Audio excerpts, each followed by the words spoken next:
India லெவல்ல ஒரு 4, 5 இடத்துலயே இருக்கக்கூடியது தான் இந்த கேடை டெக்னாலஜி. இந்த கேடை டெக்னாலஜி மூலியமா எண்டோஸ்கோப்பில ஒரு பகுதி தப்பா தெரியுதுன்னு தெரிஞ்சா, நம்ம இத பயாப்சி தான் எடுத்து கன்ஃபார்ம் பண்ணணுங்கிற தேவை கூட இப்ப கிடையாது. பார்த்த உடனே பதில் சொல்லக்கூடிய ஒரு இன்ஃபர்மேஷன் தான் இந்த ஆர்டிஃபிஷியல் இன்டெலிஜென்ஸ். இது கேன்சரா இல்லையா அப்படின்னு இப்ப நான் பார்த்து அடுத்த நிமிஷம் நம்ம சொல்றதுங்கிறது, நம்ம ஒரு வாரம் தவிப்பையே தவிக்க வைக்குது.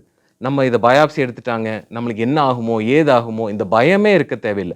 இத எவ்வளோ பெர்சென்ட் நம்மளுக்கு துல்லியமா காட்டுதுன்னு கேட்டீங்கன்னா, 90% வந்து மேல இது துல்லியமா காட்டுது. இந்த 10% டவுட் நம்மளுக்கு வரும்போது தான் பயாப்சி கூட தேவைப்படும். இந்த மாரி பிரச்சனைகள் வந்து உணவு குழாய் சார்ந்து, இரைப்பை சார்ந்து நாளுக்கு நாள் அதிகரிச்சுட்டே வர இந்த புற்றுநோய வந்து, அந்த பகுதியே நம்ம ஏதாச்சும் நம்ம ட்ரீட் பண்ணிட்டோம்னா, அது வளர்ந்து பிற்காலத்துல கேன்சர் ஆகக்கூடியதோ, ஒரு தப்பான ஒரு அணுக்களா மாறுறதுக்கோ வாய்ப்புகள் ரொம்ப குறைவு வரும்.